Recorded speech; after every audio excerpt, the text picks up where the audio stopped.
Well, okay, everyone. I hope everyone can hear me and that I've shared the screen and you can see the slide that we're going to begin with, where I left off last week.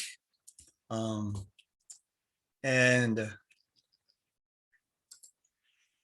I guess let me first ask if anyone has any thoughts or questions that occurred to you during the week that you weren't able to ask last week before we get going and picking up from this point. I'll be glad to hear anything you have to say about what we've discussed so far. You are an unusually quiet group of people.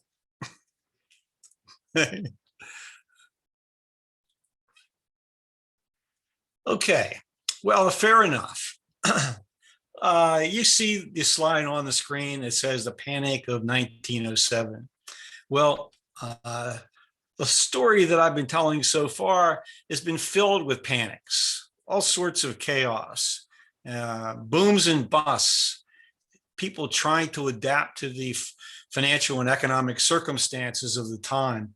But 1907 was a rude awakening for many of the leaders of the United States and other countries. I mean, this was a moment where it became recognizable that the system, the American system and the global financial system were inherently unstable. And so the question was what to do about it. If you can see, I have a graph at the bottom of this slide showing the Dow Jones hit a major low in 1907 and then slowly worked its way back up as the stock market normally does. So if you were a patient investor, and you weren't highly leveraged. In other words, you weren't required to come up with the cash to pay off the loans to your brokers. You could have ridden out the storm, and eventually you would have probably recovered your losses and been okay. And so that's one philosophy of investing is buy and hold through the long term and just ride through these ups and downs. But there was panic on Wall Street in 1907. There were it wasn't just the stock market that bubbled, but there was a real estate bubble as well. Several long-standing New York banks actually failed. Unemployment, as it was measured then, reached about 20% in the fall of 1907. And because there was no deposit insurance at the time, millions of people lost their deposits as thousands of banks across the nation began to close. So this was a really serious financial crisis, and there was no institutional response to it. So how did the panic end? Well, the picture of this fellow in the center of this next slide is J.P. Morgan. And Morgan was to the economy, I don't know what you'd say, what maybe Jeff Bezos is today. I mean, he was the guardian of the financial wealth of the country, and he intervened to make temporary loans to key New York banks and to other financial institutions to prevent them from closing. And so gradually the runs on the banks subsided. People actually regained some confidence that things aren't going to be, just totally falling apart. And the government started to think about what actions would be necessary. The first thing that happened was in 1908, Senator Nelson Aldrich established and chaired a commission to investigate the crisis and to propose future solutions. So, I mean, this happens after every financial crisis, after every economic downturn. But in 1908, they thought they needed systemic changes. The bankers weren't so sure. Progressive reformers responded by applying pressure on their elected representatives to come up with solutions they hoped would prevent any future panics. And the result was a piece of legislation called the Aldrich-Vreeland Act of 1908. And this established the National Monetary Commission. And Republican Senator Nelson Aldrich was deeply involved with this. And he described the charge of the commission as follows. He says, I believe if it should be thought wise by the commission, supported by the consensus of intelligent opinion of the people of the United States, to adopt any system, that neither the political prejudice of the past nor the ghost of Andrew Jackson will stand in the way. And of course, what he's referring to with Jackson is, again, Jackson's absolute opposition to federal power and to a national bank.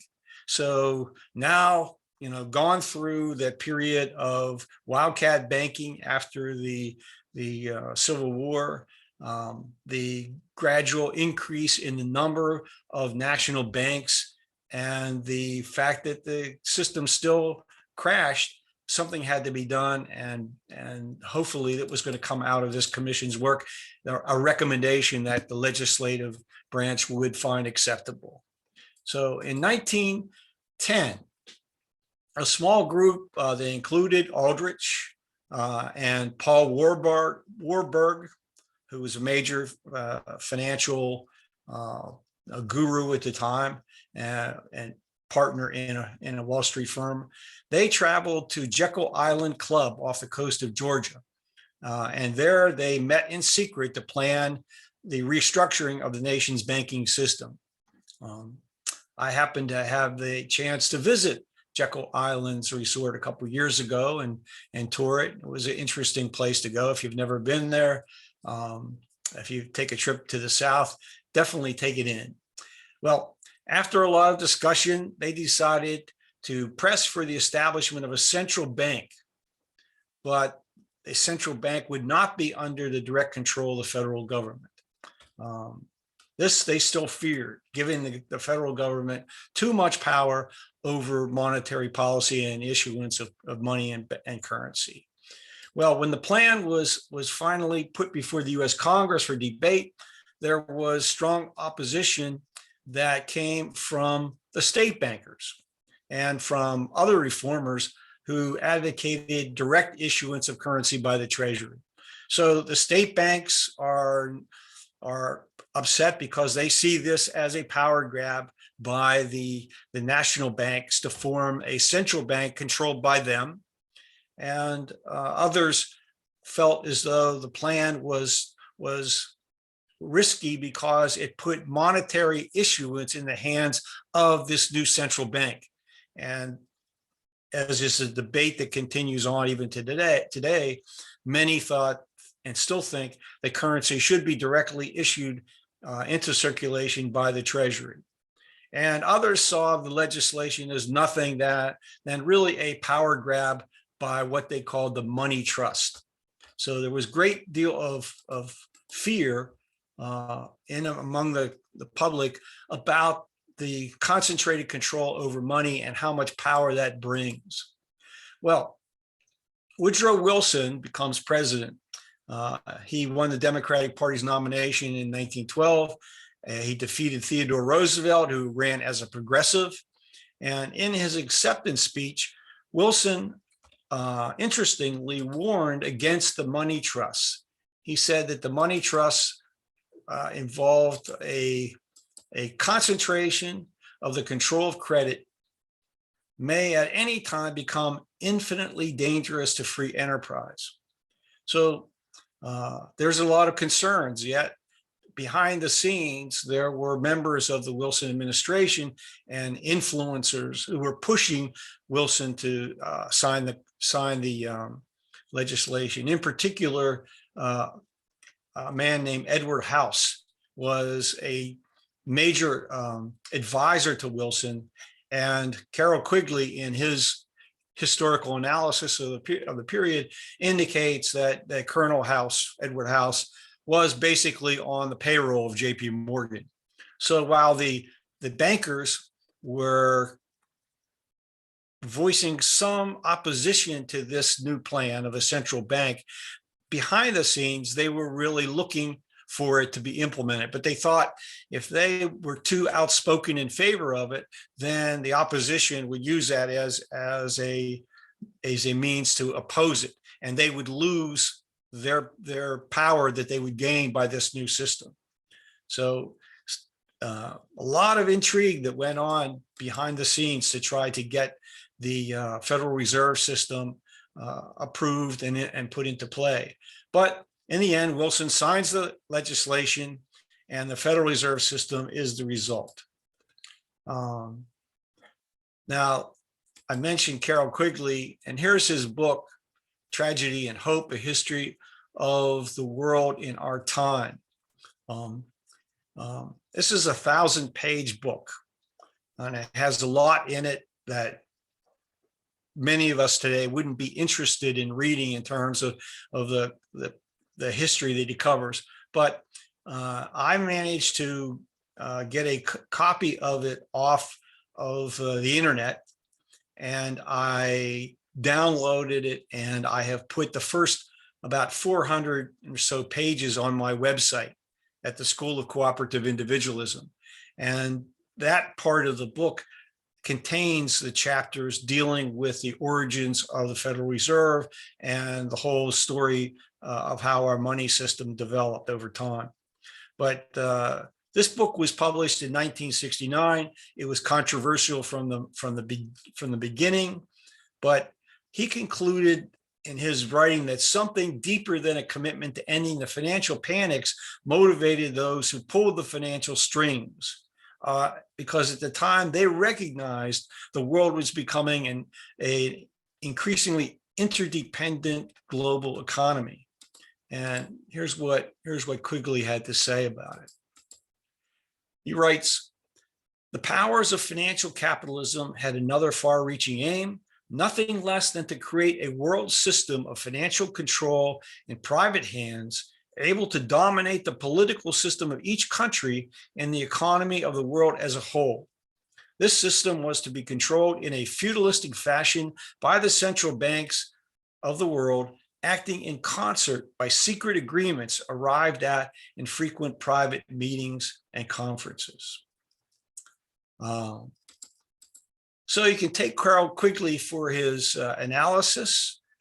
Compare what he predicted and forecasted with what's happened ever since, and reach your own conclusions. Many other economic historians have looked at the same dynamics, and again, there's a lot of different controversy. What isn't controversial is, I'm sorry, somebody have a question, comment? Anyway, what isn't controversial is that the governor of the Bank of England, a man named Montague Norman, very much wanted to make sure that the Anglo-American influence on the global economy was strengthened and would increase over time. And Quigley writes this about Morgan. He was a strange man whose mental outlook was one of successfully suppressed hysteria or even paranoia. He had no use for governments and feared democracy. Both of these seemed to him to be threats to private banking, and thus to all that was proper and precious in human life. Strong-willed, tireless, and ruthless, he viewed his life as a kind of cloak and dagger struggle with the forces of sound money. So you can see that there's a power struggle going on here. It's international, it's global, and according to Quigley's view, it has a lot to do with the politics that developed in the next couple decades at least. Quigley goes on to explain how Norman's influence occurred on the evolution of the financial system in the United States. And in this photograph, Norman is standing next to Benjamin Strong, who becomes the president of the Federal Reserve Bank in New York. So they're, have a close working relationship. They have a strong personal relationship, and their ideology about the importance of the financial system is very much alike. And Quigley says about them, Norman had a devoted colleague in Benjamin Strong, the first governor of the Federal Reserve Bank of New York. Strong became governor as the nominee of Morgan and Kuhn Loeb and Company in 1914. So there's J.P. Morgan And the other Wall Street folks chose Benjamin Strong for very specific reasons. 2 years later, Strong met Norman for the first time, and they at once made an agreement to work in cooperation for the financial practices they both revered. Well, so with this evolving system, the stage is set for what amounts to a tsunami of financial innovations that would change the course of history. Whether these changes would be in the interest of the general population or merely accelerate the already growing concentration of income and wealth associated with monopolies of all sorts would soon become evident. These were not free marketeers. These are people that believe very strongly that financial interests should dominate the economy and that the system of laws, of taxation, and public policy should also always conform to that view. And if they did not, then they would use their financial muscle, their influence in politics to try to prevent any kinds of reforms in the wrong direction as they saw the wrong direction. In many parts of the United States, there was a high degree of fear that that financial concerns would not be addressed under the new Federal Reserve System. So in one state, North Dakota, reformers organized what they called the Nonpartisan League. And in 1918, they gained control of the office of governor and a majority in the state legislature. Well, what did they do with that power? A year later, they established the Bank of North Dakota as a public bank, the first public bank established in the United States, and to date, the only one. Although if you happen to participate in the webinar from Saturday that the Henry George School put on, Ellen Brown, who is the leading figure in advocacy of public banks, told us that there are, I think, about 16 states where legislation is now under consideration to establish public banks. And a number of cities as well have this in mind to do. Well, the Bank of North Dakota was initially capitalized with what seems like a very small amount of money now, just $2 million.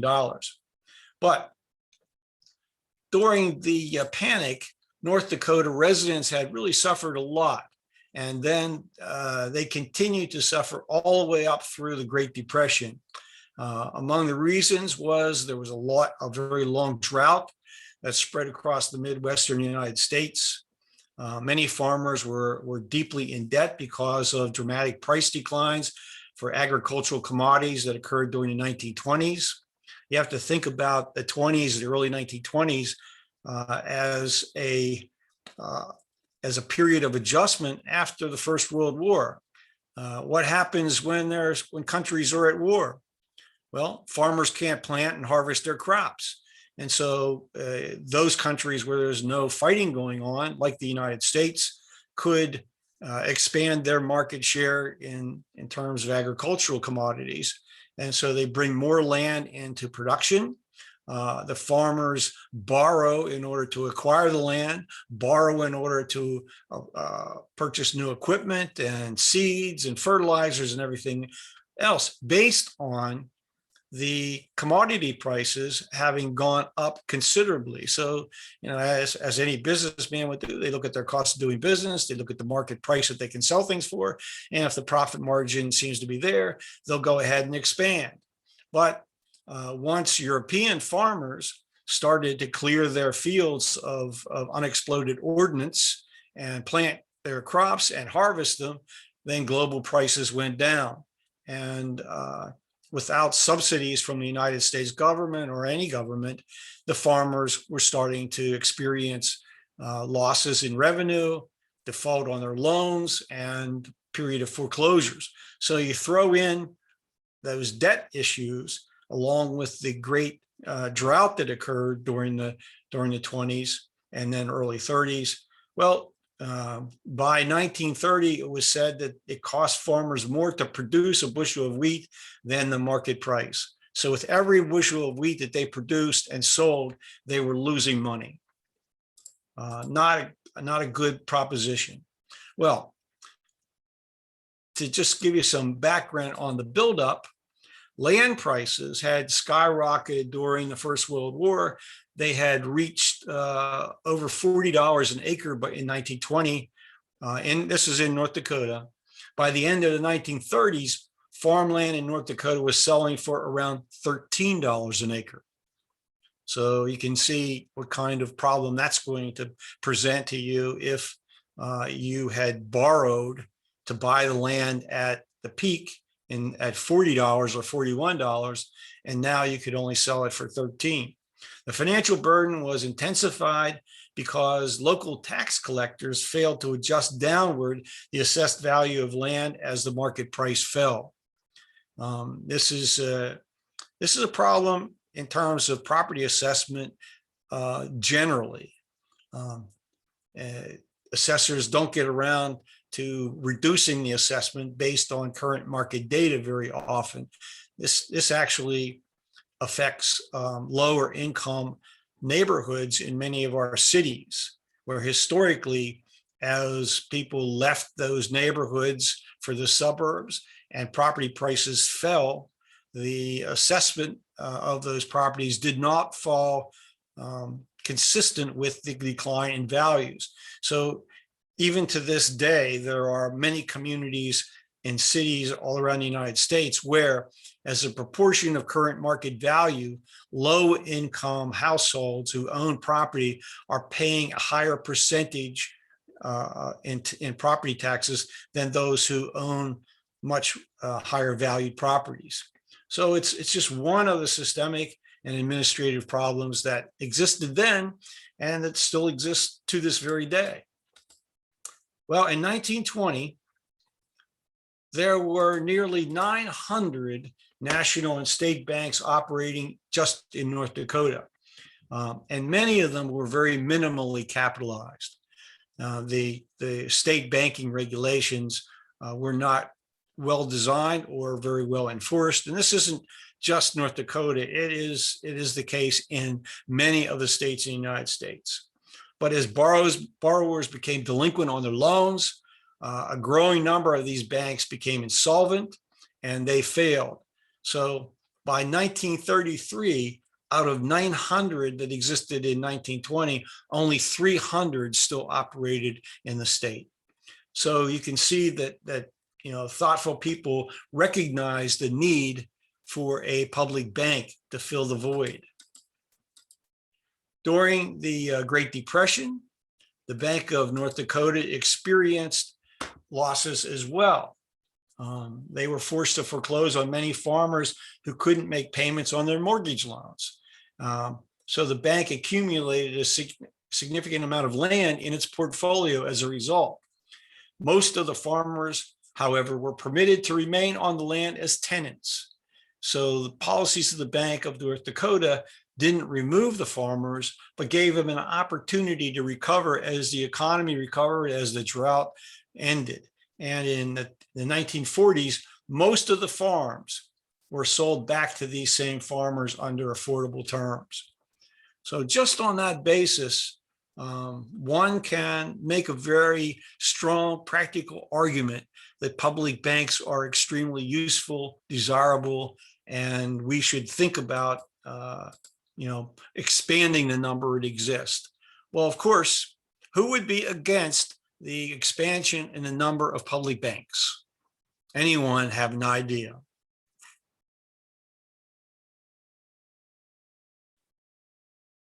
Someone has to have an idea of who would be in opposition of allowing public banks to be organized.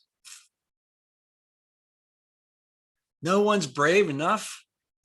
Well, okay, I'm sure that JP Morgan Chase wouldn't be too happy. Citizens Bank wouldn't be too happy. Wells Fargo wouldn't be very happy because they would have greater competition. And so there's been a lot of institutional opposition to the creation of public banks over the decades. More on the Bank of North Dakota and the resurgence of interest in public banks later in this course. So that takes us to the end of the second lecture. And so in a second, I'm going to open up and start the next part. But right now I will stop and ask if anyone has any comments or questions so far.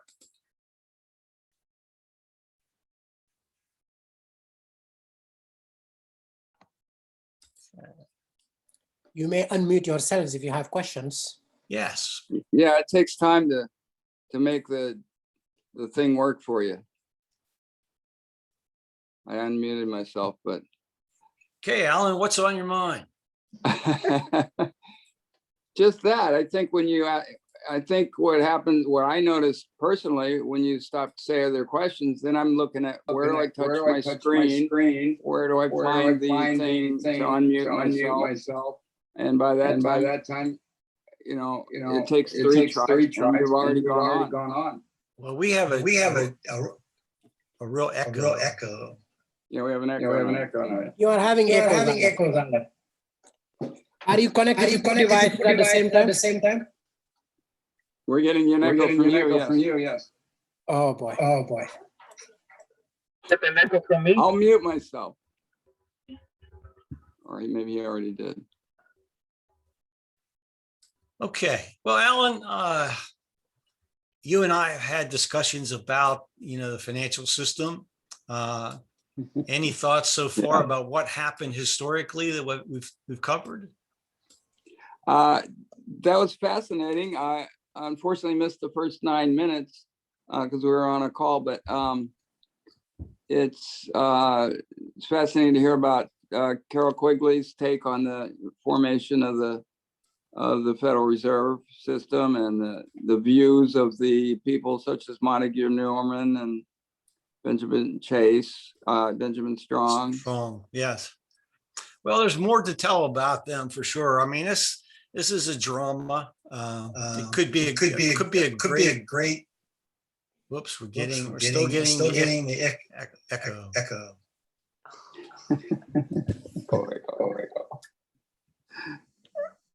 I don't know if that's coming from our device or what. Let me try to mute everyone except Ed and see what happens.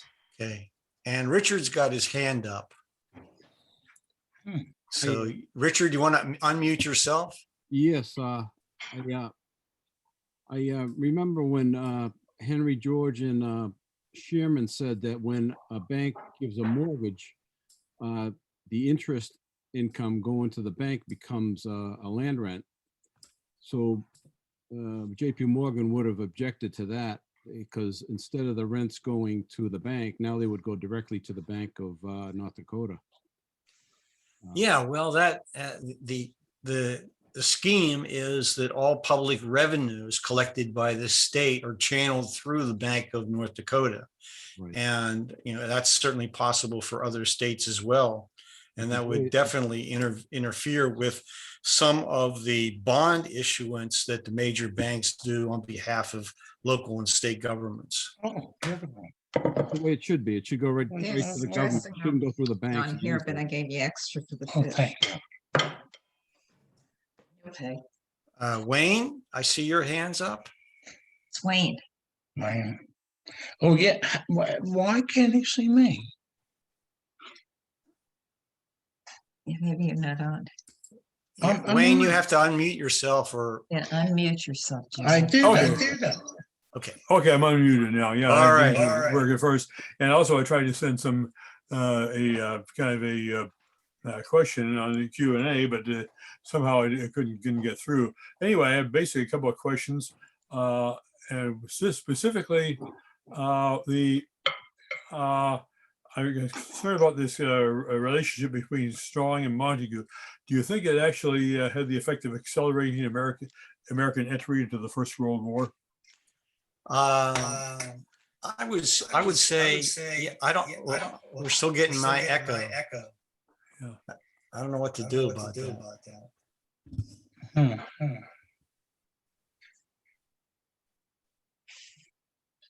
Ibrahim, okay. Yeah, I guess when more than one microphone is open, we're getting some sort of an echo. But so as soon as you ask a question and make a comment, you should mute yourself again, and I guess we'll be okay. Well, to answer your question, Wayne, of course, I think that played a major role. All one has to do is look for the book by Francis Nielsen, How Diplomats Make War, and read what he has to say about the intrigue that went on between leaders of the corporate sector and politicians.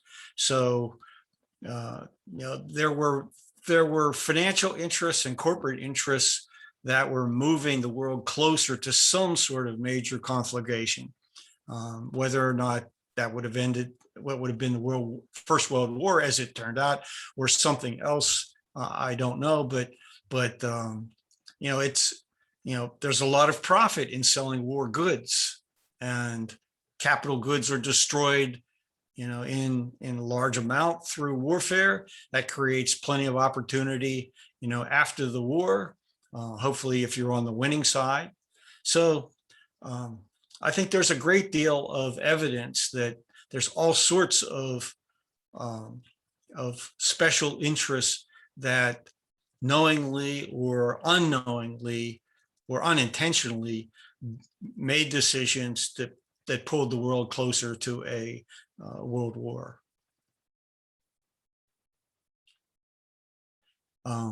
Is my lecture 3 now up? Do you see the first slide for the lecture? Yes, we do. Okay, I think Giannis has his hand up.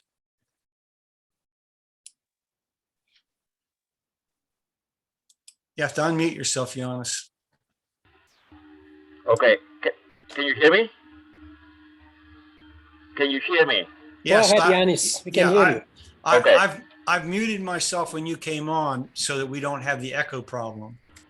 Okay, good. I'm a little bit. I wanted to ask you about the tax collector thing that you said, that these were the state that was the state government, or the federal government did not want to reevaluate the loans down and then reassess the tax burden down. And is that reminiscent of what happened in 2008 with the subprime crisis, where again the inflated loans were not deflated?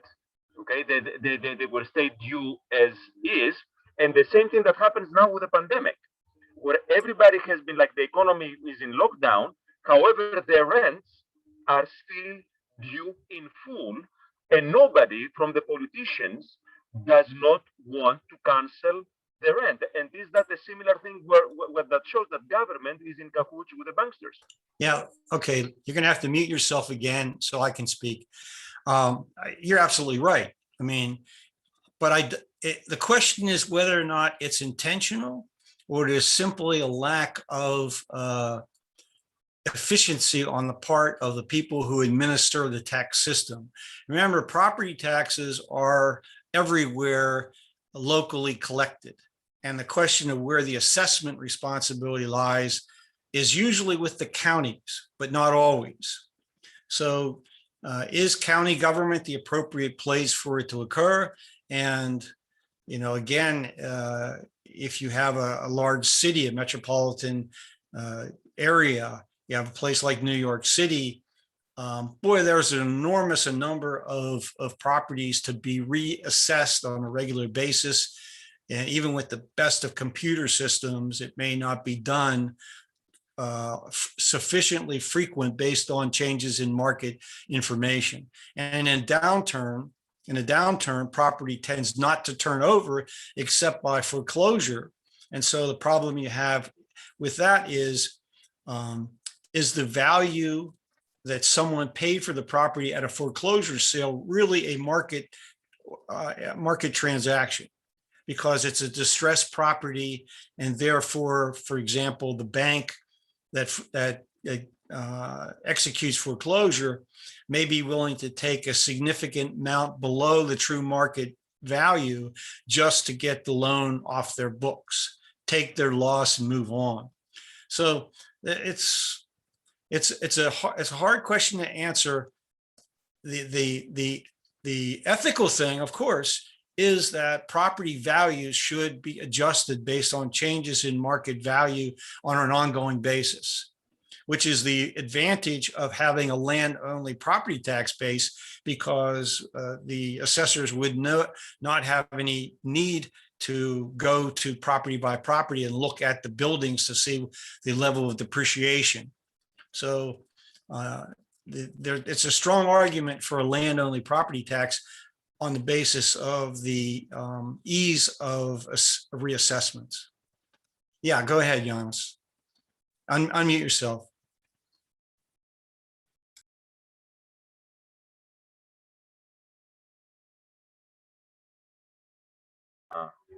Yes. Okay. So my follow-up to this is, shouldn't at the time of the sale, like, it doesn't matter if it's inflated or not, but if we get tabulated and government can assess what was the productive component of the mortgage, in other words, how much was the development cost and how much is the markup, what we call the land value on it, and the land value component is kept on escrow, then we can very easily tap that money and deflate it. In other words, if in the subprime crisis, somebody sold a certain property at $500,000, and then after the crisis, it went down to $100,000, right?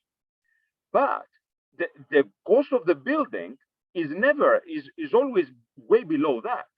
So if the building cost was $50,000 and we kept the $450 in escrow, then we would have the money to account for the fall of the prices. Okay. But now we leave that original rent collector who collected big off the hook. Yeah.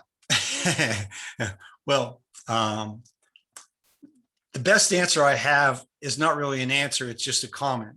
And that asset markets are all driven by speculation and a high level of risk of gain, of loss, as well as a opportunity for gain. So this is one reason why, and this gets off on a tangent, I don't want to go too far, okay? So just take this and we can chat about it after the class is over today, if you like.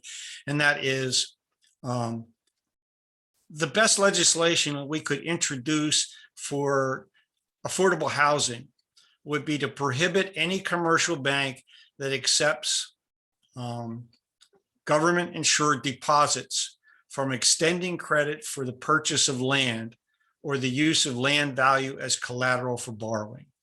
If we do that, then it doesn't mean that people won't borrow in order to buy land, but they would be forced to pay much higher rates of interest to investors who are willing to take that risk, and the risk would not be passed on to the taxpayer.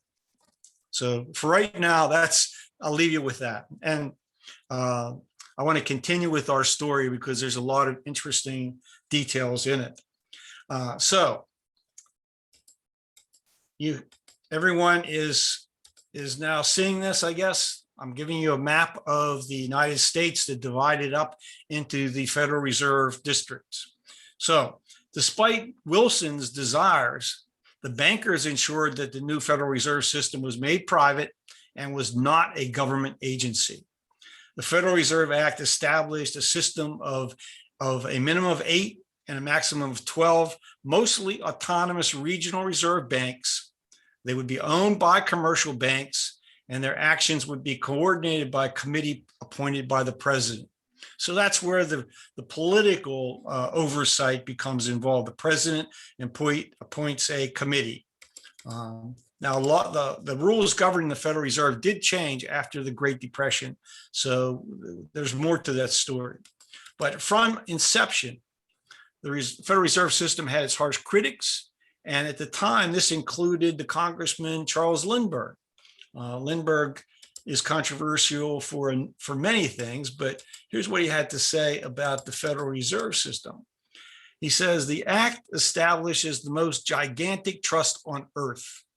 When the president signs this bill, the invisible government of the monetary power will be legalized. The greatest crime of the ages is perpetuated by this banking and currency bill.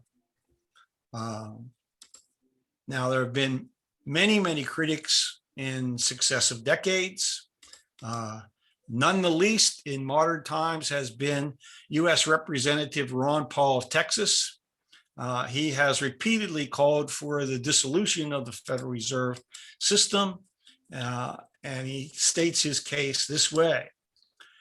Since the creation of the Federal Reserve, middle and working class Americans have been victimized by a boom and bust monetary policy. In addition, most Americans have suffered a steadily eroding purchasing power because of the Federal Reserve's inflationary policies. This represents a real, if hidden, tax imposed on the American people.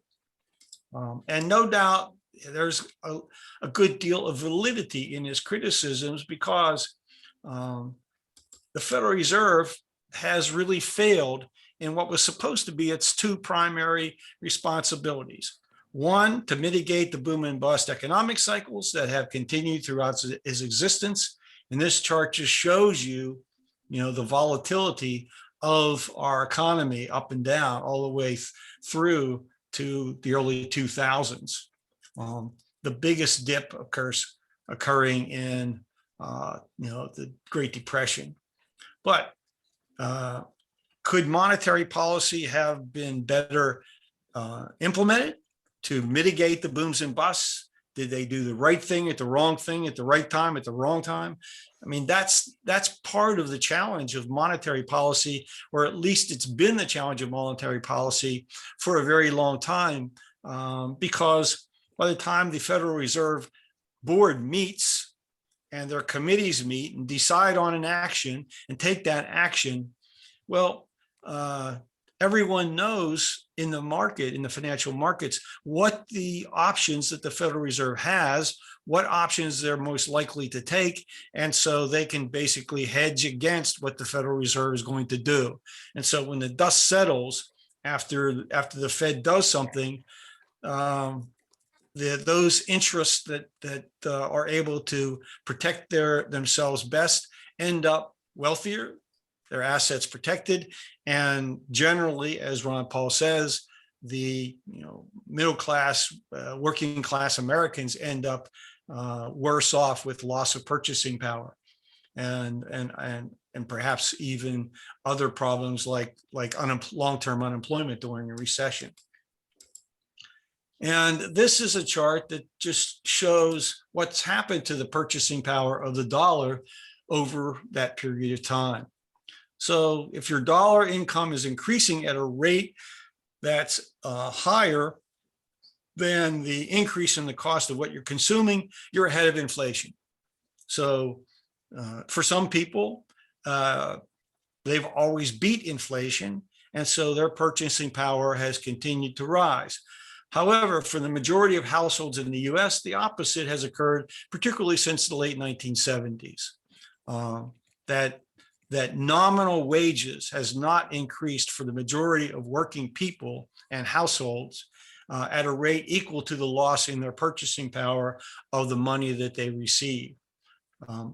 And you can think about what costs people have incurred to keep increasing, particularly the cost of medical care, the cost of education, the cost of all sorts of insurance, the cost of buying a residential property.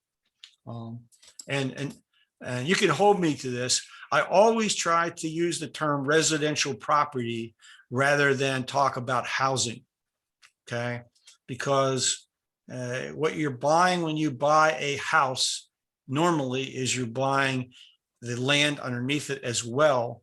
And as anyone who has attended any course at the Henry George School ever, you know that a housing unit is a capital good, a capital asset, a tangible asset, and land is something very different.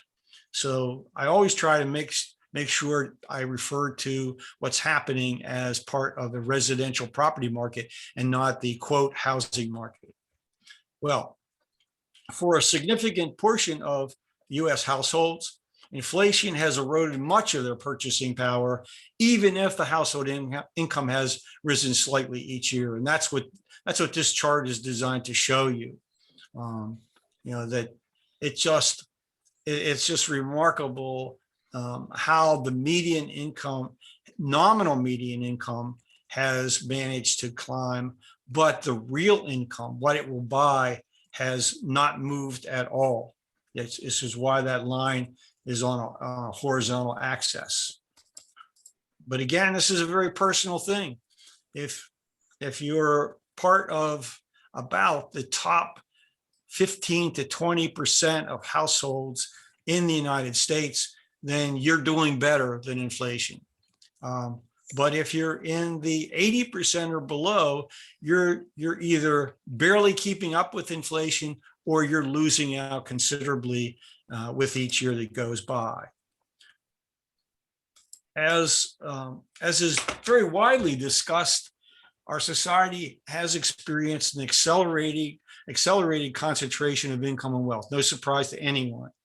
The underlying question I ask is whether this outcome comes from real contributions to economic production of goods and services, or from what in economics is referred to as rent-seeking privileges under our systems of law, taxation, and public policy. And the financial sector obviously plays a key role in this as well. We acquire funds to purchase many of our assets on credit. And what is the cost of that credit? That's a key factor in our cost of living. And is it reasonable to ask or suggest to people that, well, rather than borrow, just save up until you have enough in a bank account to purchase a residential property or purchase a needed automobile, or what other asset you need for whatever your life purposes are. So we've become a society where saving has become extremely difficult for, again, that portion of the society where the blue line is crossed and coming down. So if you're in that group, it is extremely difficult for you to save much out of your nominal income because your cost of living is rising faster and your income may not even be rising at all. Well, where does this lead us with the Fed? Well, the very outcomes the Fed was created to prevent have repeatedly occurred. So based on the historical experience, one might reasonably conclude that even the most efficiently operated system of money creation can prevent neither the credit-fueled speculation-driven booms or the recession-depression crashes that follow. Or perhaps the system put into place by the Federal Reserve Act was the wrong solution. And there's great debate among reformers, among economists in that discipline over which solution is the right solution. What set of solutions are the right solution? But we have the Federal Reserve System right now. There are many people who believe, as Ron Paul believes, it should be shut down. And then the question is, well, if you shut down the Federal Reserve System, what would replace it? And we'll eventually get into some discussion about what ideas have been put forth. It's important to understand that the final structure of the Federal Reserve involved a lot of compromises that were pushed forward by the nation's leading bankers. They wanted to create a fully private central bank, and they didn't get their way, but they won a good deal of the arguments at the time. In 1921, Senator Robert Owen, who co-sponsored the Federal Reserve Act, charged that the Fed had abdicated its responsibilities in favor of the bankers. And Owen had argued against private control of what he believed should be a public utility banking system. Notably, he actively campaigned in 1908 for the election of William Jennings Bryan to the presidency. And of Owen's position, I thought it was interesting. One historian made this observation. Whoops. He said, Owen and others viewed price stability and moderate interest rates as key objectives, while most other early Fed leaders preferred to focus on maintaining the international gold standard and the strength of the banking system. Anyone have a thought as to what that disagreement meant? Why would some focus on keeping interest rates low or moderate as a key part of their objective and for price stability, while others focused on maintaining the international gold standard? Anyone have any thoughts on that?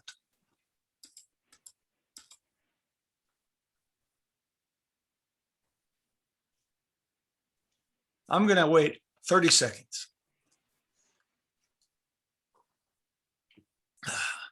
Wayne, unmute yourself, my friend. I'll mute myself. Yes. Well, you gave away a lot of it by saying that he was a supporter of William Jennings Bryan. William Jennings Bryan was a populist who ran for president 3 times especially in 1896 when he was adamantly against the strong gold standard. So he wanted a kind of some soft money so that it'd be easier for debtors to pay off loans. That's why he was forced adding silver. Yes. Okay. Wayne, I need you to mute yourself. Okay, I'll mute myself now. Okay. That way we eliminate the echo. But Wayne's observation is part of the answer. And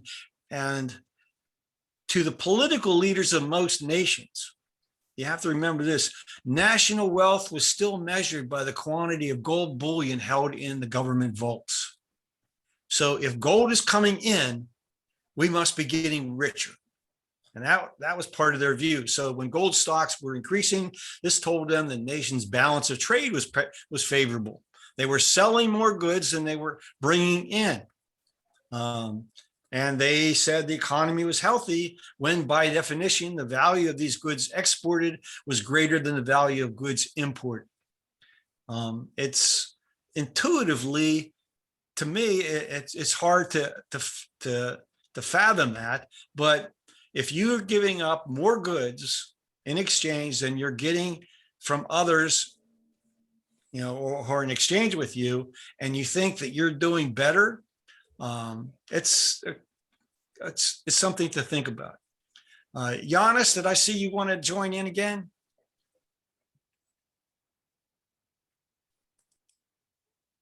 Hang on a second while I mute myself.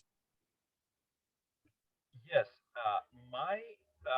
my answer was that sticking to the gold standard would mean stricter money supply, while low moderate interest rates would mean a more easy money supply. Is that something that that sounds right, or that's what I understand by the gold standard?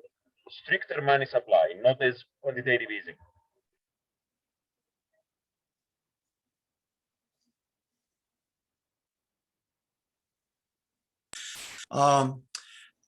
When you have low interest rates, of course, that means people can borrow more at lower cost. And so businesses in particular can expand easier. And so low interest rates are certainly good for expansion. Expanding supply means that the general equilibrium model that macroeconomics puts forward will result in a demand response. To supply will respond to increased demand. Increased demand will respond to increased supply, and generally price stability will occur. So the monetary expansion, something Milton Friedman argued later, that increasing the money supply to match the increase in the economic goods and services are being produced was the right policy to prevent inflation and to keep price stability. Marty. Unmute yourself, Marty.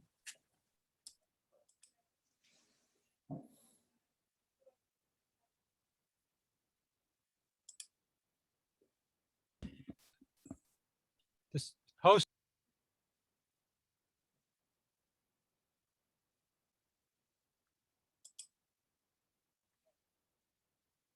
You're still muted, Marty. Yeah, I had a message saying the host was not allowing me to unmute. That was my problem.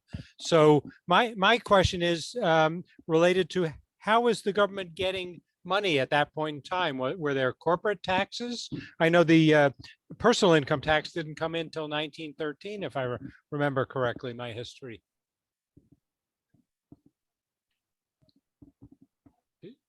Can you hear me?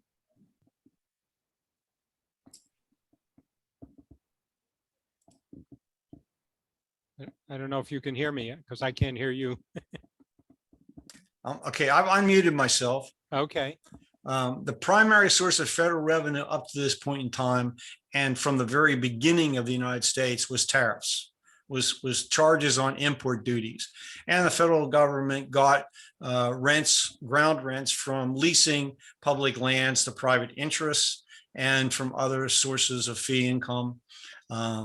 So the federal government was actually pretty small up to this point in time.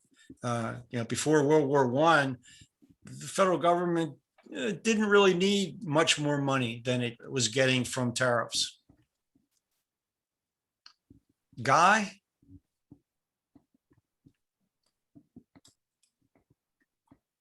Guy, you can unmute yourself. Yeah, I'm mute.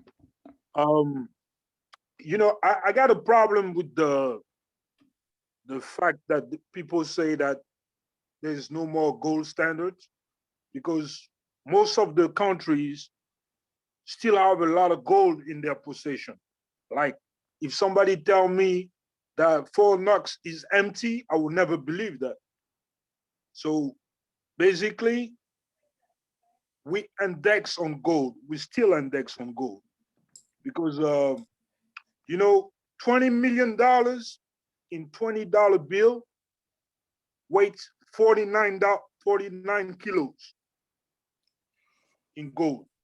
Well, here's the perspective that up until this time in 1908, 1910, all the way up until, I guess, President Roosevelt decided that you could no longer do so, you could take your paper currency and go to a national bank and eventually, I guess, to the US Treasury, and you could get an ounce of gold for whatever the price of gold was.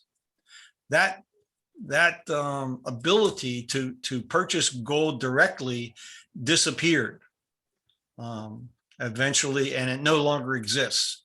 So if you want to acquire gold, the government may decide to sell some of its gold to raise revenue. I don't believe there's any legislation that prohibits the federal government from ordering a gold sale to raise revenue.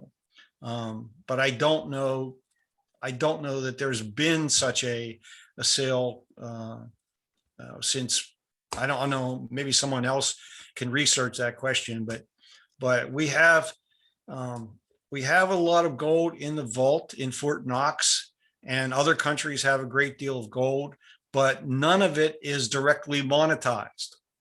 There's no currency I'm aware of in the world that is redeemable in an ounce of gold or any amount of gold directly.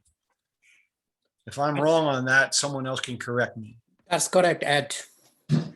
I think since Nixon exited the gold window in 1971, I believe. 71, yeah. 71, exactly. That's when it's really ended. It was actually a quasi-gold standard. So there is a question from Keith, and after that there is Marty. Okay. Let me unmute Keith.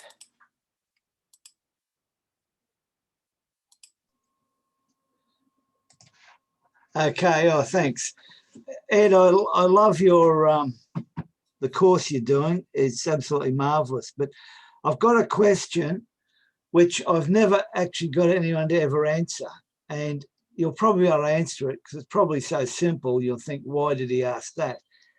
But my question is this: I understand that a nation shouldn't have a trade imbalance. That if it's got more imports than exports, that's bad. But my question is, why is it bad? If I'm a primary producer and I produce wool, I export it and I get paid for it. But I get paid for it, right? If I run a business and I import furniture, well, I import it and I pay for it, but I pay for it. So how does it move up the line to become a national problem? Well, it's a difference between an attitude of a personal contract where you exchange goods for goods or goods for services that you and another party agree have an equal value. And then you have to deal with the exchange value of the currencies involved. So if your exchange is between two parties that are using dollars, US dollars, not a problem. But if you're using British pounds or some other currency, then the question is, well, what's the exchange rate between those currency and how does that adjust for prices? And how does that affect your profit margins, depending upon whether or not your currency in your country is worth more in dollars than the dollars are worth in that other country. So, but business people can adapt. Again, getting back to the issue of attitude among political leaders, and you could probably trace this back to the era of, the kings and empires, is that the feeling was that having a lot of precious metals in your vault is by itself a definition of a successful empire. The gold flows in, the silver flows in, the diamonds flow in to those nations that are most successful and powerful, and flow out from those nations that are not. But it's not an indication of whether or not a country is absolutely producing more in goods and services in exchange. So it could be very well that a country would have a huge hoard of precious metals, but their global economy, their economy would be in a shambles. This certainly was the case of Spain during its colonial period, where the Spanish population produced almost nothing, very little in the way of industrial goods at the time, and had to import everything. And how did they pay for it? They paid for it with the precious metals that they brought from Central and South America, and was eventually channeled up through to the Netherlands and to England and to other countries where they were producing the goods. So again, it's a continuous debate of whether or not gold and precious metals are a appropriate measure of wealth, or what should be the appropriate measure of wealth, or well-being of a country, for example. One of the measures that was developed by an organization called Redefining Progress was something called the Genuine Progress Indicator. And they looked at the well-being of the population of the United States, state by state. And some states have adopted this measurement to see how things are going for their people. And the conclusion they reached for the United States was that the standard of well-being in the United States for most of the people peaked in the 1970s has been on the decline ever since. So how do you measure wealth? Well, you as an individual will measure it very differently than a nation should measure the wealth of the nation. That's long-winded, but probably the best answer I have. Maybe someone else has an opinion they'd like to share that is even different from mine. Is that okay, Keith? Is it a good enough answer for now? I'll take your silence as acceptance. Marty, we need you to unmute. So I want to let you know that the US Mint has been selling gold for many years. They have a coin called the American Eagle. And of course, many years ago, gold was pegged at $35 an ounce, but I think that stopped in 1970. And since that time, the price of gold has skyrocketed. It's now in the range of about $1,750, I think, fairly recently. So the coins are similar to the Krugerrand from South Africa in that I believe they're a 1 ounce coin and they price it based on the market value plus a little extra fee for the processing and all. So they definitely are still selling gold. I don't know how many coins they sell each year. I was just starting to look that up when you called on me.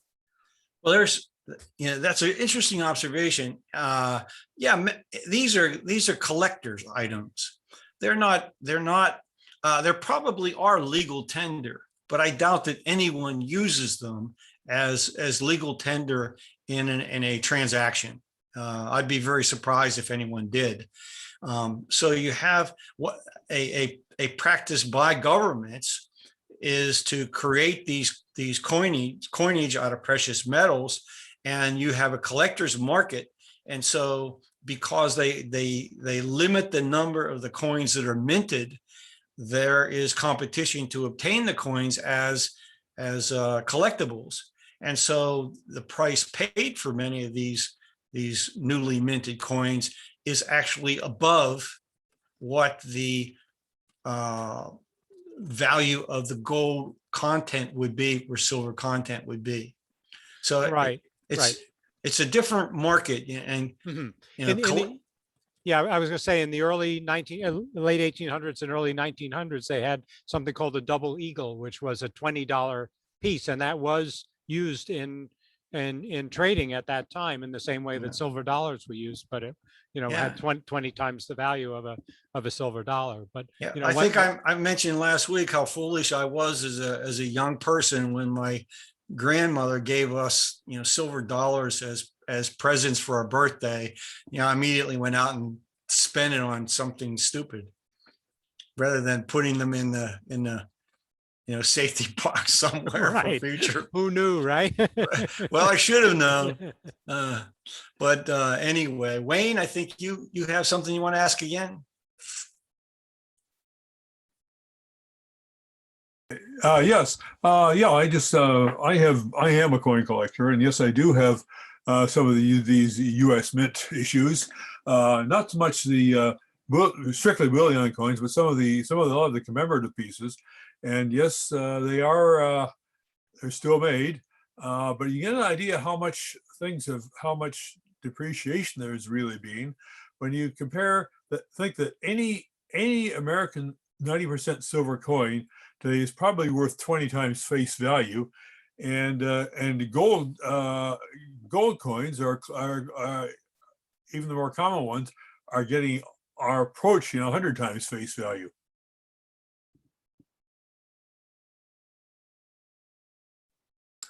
These are things that you buy and hold, and the longer you hold them, your descendants will benefit. Joe. Hello, Joe. How you doing? I'm doing great. How about yourself? Good, thanks. This has been a terrific presentation. I terribly regret missing the first two, and I'm hoping that they'll be available at some time to watch. I put a link in the chat about the 1914 crisis in the UK. That was in the book Saving the City by Professor Richard Roberts. And there were a tremendous amount of lessons learned in 1914. which weren't applied to the Great Depression by the Fed. And I just wondered if that's on your radar at all, and if it's something you might look at some point. Well, I will cover that period as we go forward, and you can feel to interject any information you have that I haven't included in the presentation. Certainly the main observation I make right off the top of my head is World War starts and two things almost immediately begin. And that is those who have goods anticipate a shortage in the supply of goods being produced for consumers, whereas more production shifts to the military needs. And so prices are going to go up. So you're going to have a good deal of hoarding. And certainly if you have specie, you're going to follow Gresham's advice, and you're going to hold that specie out of circulation in favor of whatever paper currency is in circulation, and use your specie as a sort of, safe harbor in the event that you somehow need money at the last minute, and you're going to have that as your fallback. So that would be my observation. But certainly, if anything occurs to you to add as we go through this discussion, feel free to do so. I think Keith was Ibrahim, and maybe you're following this better than I am. Who was next?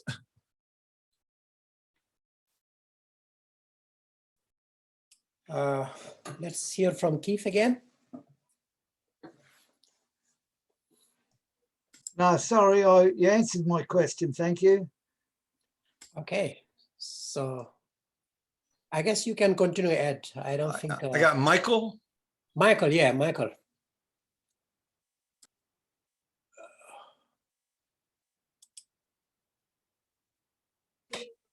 I just wondered what your thoughts, or anybody else, on if anyone else had heard that the Russian and Chinese governments, how they've been building up their gold reserves at a faster pace than most other countries. And Yanis mentioned that Germany seems to be doing the same thing. Any thoughts on that as to what that might mean moving forward? Well, I don't know what the ramifications will be of that. I mean, there are a couple of things that you have to look at, and we'll go into a little bit later, and that is where gold supplies are being produced. There are some countries that still have significant gold reserves that are being mined, and with the Chinese having so much foreign currency that they're not using to buy foreign goods, they may be looking, in addition to buying land and buying natural resource holdings, they might also be buying precious metals as part of a diversification of their portfolio. I mean, if you talk to an investment advisor and you have assets to invest, they always say, well, you ought to have some percentage of your assets, your cash, invested in gold stocks or gold shares or Cougarans or something, as part of a balanced portfolio. So I suspect that it's possible that some national governments feel the same way. That's my best guess at the moment.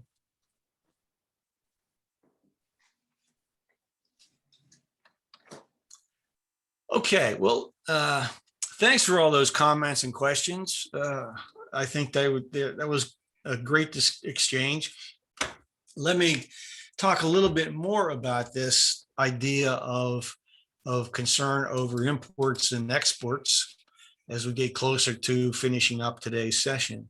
When a country experiences a trade deficit, at the time it experienced an outflow of gold. So that caused an increase in prices for imported goods because there was less gold available to repurchase the currency balances the other country now held. So with the gold standard, the question is, was the gold going to physically move, or was there simply going to be an accounting entry, on the part of the central banks in the countries? And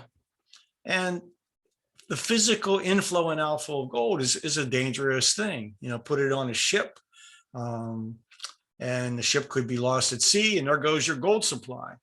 So using gold to settle international trade accounts is a part of the system that I think most participants, even at the time, would hope could be avoided. And so we'll see as time goes on that the direct delivery of gold to settle balances became less of a desired outcome than simply having the record of the ownership of gold changed and have some sort of international accountability for that. But that gives you a sense of why countries thought that things were really great if they were getting more gold in, that they were selling more goods than they were taking in. But from the standpoint of the standard of well-being of their people, why should you not want more imports to come in the door than what you were giving out in exchange? Wayne, do I see you have a question? Comment? Yeah, I do have a comment. I'm thinking of a case where that actually did happen, but was done for political and strategic reasons rather than for economic ones. When World War II was about ready to start, Great Britain transferred most of its gold supplies by ship to Canada for safekeeping, because they realized that with the American Neutrality Act, they would have to pay for American arms with gold. So they moved over the gold reserves for that purpose. And there was so much to be moved over, they could not get the Lloyds to insure it. So he just took a big chance, sent them over in ships, and they all made it. But it was risky, but they had to do it. If you read, Wayne, I need you to, thank you. If you read William Shirer's book on the French Empire, I forget what the exact title is, but he describes how the patriotic French, wealthy patriotic French, with the outbreak of war, shipped as much of their gold and other, precious metal, diamonds, everything out of the country because they were afraid of what might happen if the Germans actually came in and conquered France. And that again happened in the Second World War. So patriotism only goes so far as your ability to preserve your assets occurs. And so there's probably right now going on, I don't know, specifically, but probably a lot of movement of gold and silver and precious metals out of countries that are currently involved in warfare, where the preservation of institutions is at risk. So think about Syria, think about Afghanistan, think about various African countries. There's been probably a good deal of outflow of tangible assets from those countries to find safe harbors for them. Michael has a question, Ed. Yeah. Michael, you want to go ahead and ask your question?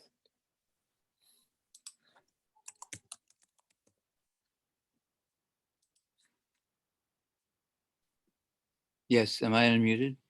You're unmuted. Oh, thank you. Ed, thank you very much. And I was going to say that, when reading Adam Smith, he talks about mercantilism as being a regressive type of economy.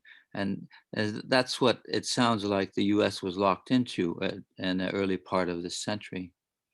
And then also, I remember as well, when I was living on military bases in the late 60s in Germany, they would have advertisements on the radio, the Armed Forces radio station, to stop the gold flow. In other words, they would be encouraged the dependence and the and the enlisted people that were overseas not to spend money on the German economy.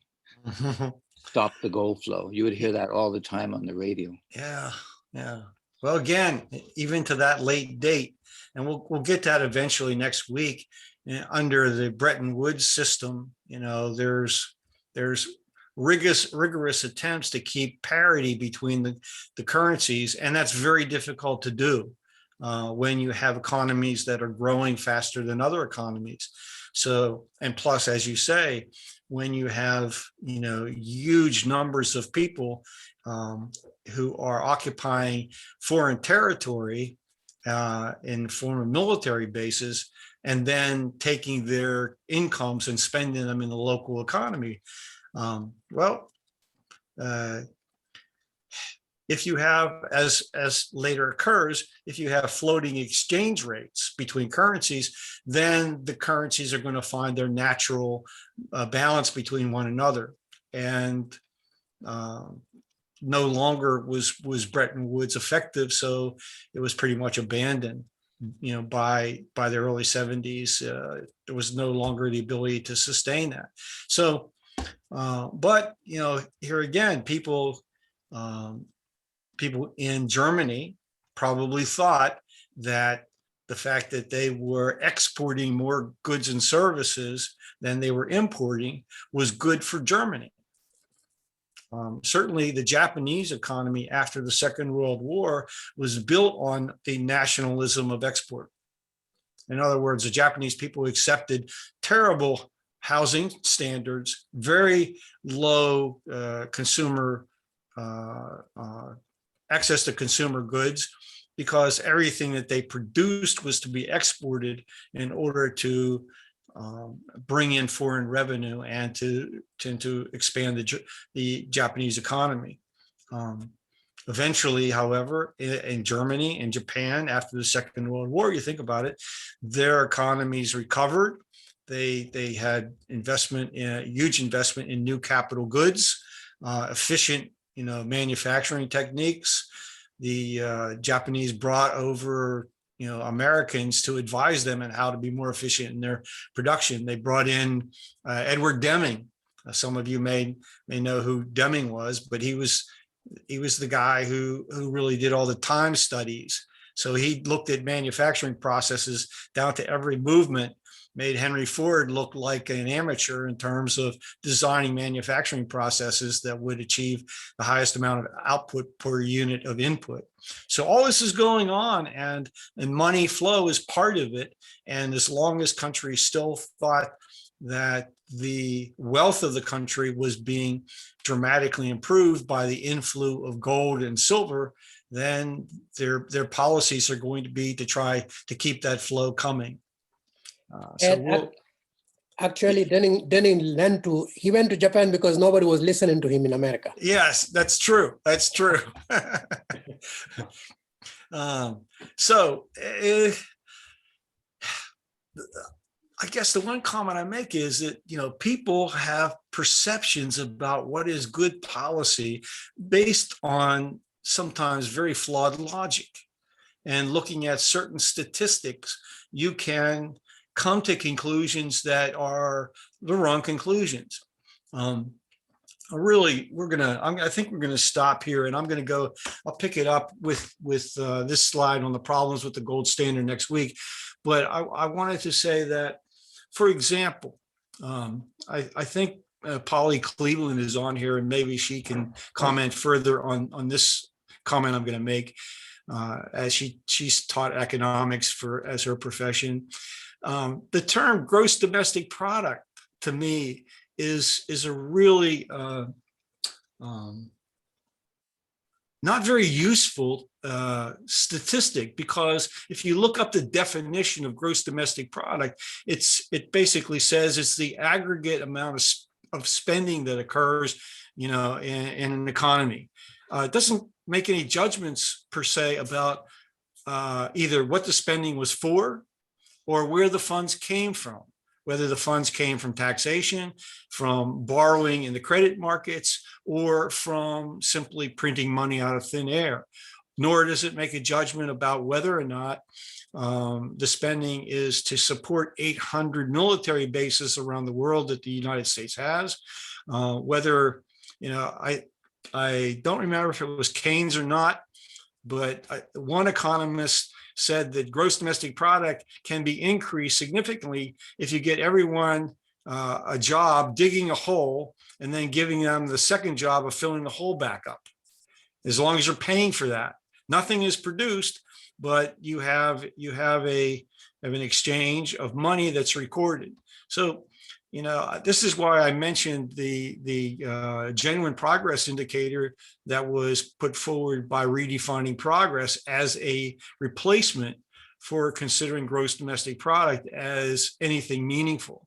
So GDP can go way up and keep going way up, but if all they're measuring is the spending that's going on without any critical analysis of either what the spending is for or where the funding is coming from, I find it a nice, easy device for the media, but from a standpoint of understanding what's happening in an economy, not very useful. I'm not sure who is next, either Joe or Marty.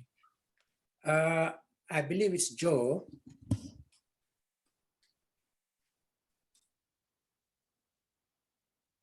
Actually, it's Marty. Oh, okay. Then Marty, go ahead.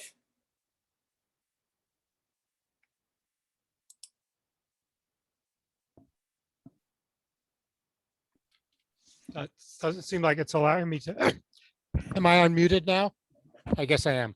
Okay, so one of the people that I've not so recently come across who has some very strong thoughts about the how the economy can be measured effectively is Hazel Henderson. I'm not sure if you're familiar with her work, Ed, but she also speaks to the part of the economy that's not measured in traditional dollars and cents. And one of the ways that our country has successfully pumped up its GDP is by making bombs and planes and other things that then get blown up and have to get built again. So it's equivalent to digging a hole and filling it up. Worse, because we're destroying other people's lives Yeah. and livelihoods. So Yeah. yeah.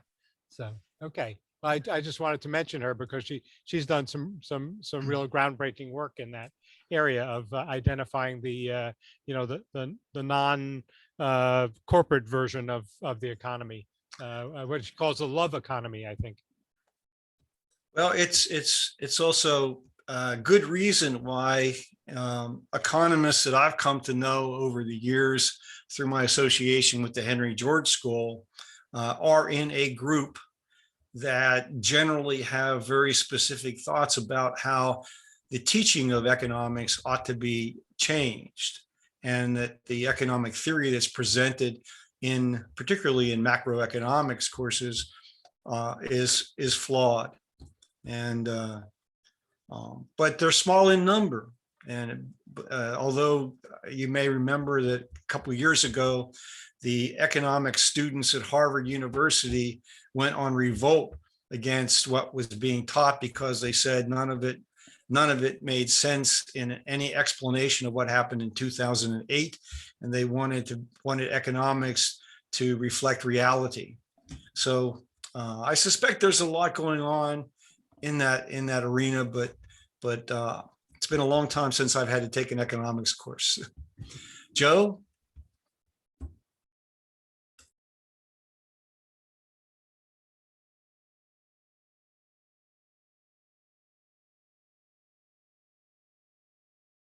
Joe, you can unmute yourself and join in the conversation if you have something you want to add. Hi. Yeah, just with this gold standard thing, just to get back to the 1914 crisis and saving the city, one of the first things they did, in addition to printing the Bradburys and buying toxic assets from the banks, things that I had never heard of before, they suspended the gold standard. They suspended convertibility in the UK, and again, when the Great Depression hit, they were one of the first to do that again. And actually, the Great Depression wasn't nearly as bad for the UK as it was for, let's say, United States. So it's again, it kind of baffles me that the other countries didn't learn lessons from the pretty amazing steps that the UK took during that crisis. And of course, that crisis ended with the Spanish flu, which was another pandemic, right? Another horrible pandemic. So, but you know. Yeah, well, I mean, when war breaks out, every country is going to immediately suspend any outflow of precious metals or, you know, or assets, so that they don't fall in the hands of you know, warring, you know, opponents. So the big decision after the war is, well, what do we do then? Do we go back on the gold standard? And what do we do? And we'll talk about that next week, about what happened in Britain.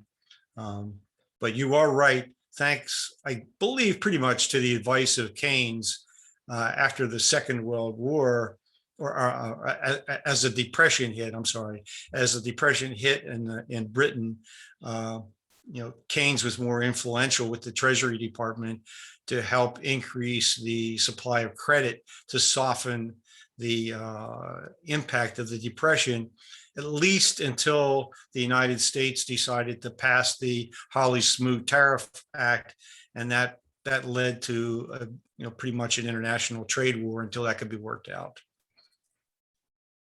Michael, I think it's 8:01, so we'll, unless there's someone else who really wants to say something this week, let Michael have the last word. Yes, thank you. So I wanted to say about with China, with the GDP as well, as when they were doing gangbusters there, and around 2000, 2010, a lot of their GDP was from buildings that were building cities. You know, they were trying to shift the labor so that they wouldn't have to leave the countryside. They could stay in the countryside and make it there. And it didn't work out so well. A lot of them ended being ghost cities. And that would all be included in GDP, even though nothing was happening. Yeah, you're absolutely right. And I haven't been able to follow that story closely. The latest I've seen is that there's still a lot of empty real estate, you know, construction.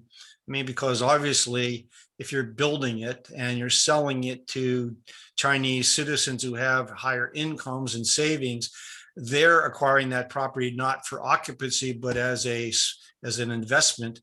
But if there aren't any people who can afford to pay the market rents, then you're going to have a lot of empty dwellings. Plus the fact that, you know, people are only going to move to those new cities if, in fact, there's employment in the area and there's affordability. The advantage that the Chinese have is that they do operate with a sovereign currency, so they have no problems directly issuing debt-free currency into their economy through the Chinese treasury. So it's not like the United States in the relationship between the US Treasury and the Federal Reserve System. My understanding is that China, pretty much the government can orchestrate the increase in the money supply as needed without fear of incurring a large public debt.